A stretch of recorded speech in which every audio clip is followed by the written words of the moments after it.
Hi guys, आज मैं बनाने वाली हूँ एक्रेलिक कलर और टिश्यू पेपर आर्ट। इसको रखते हैं साइड में। पहले निकालते हैं टिश्यूज को।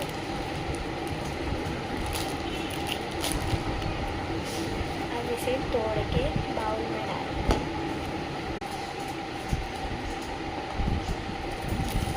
ये रेडी हो चुका है, इसे रखते हैं साइड में। अब बनाते एक्रेलिक। पानी डाल दिया, पाउडर डाल दिया, ग्लू डालते हैं, मिक्सिंग, एडिंग कलर,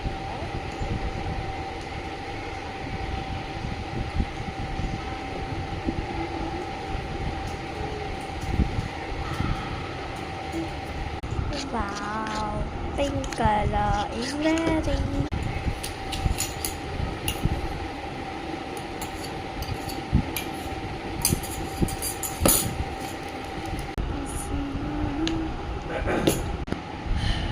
Fill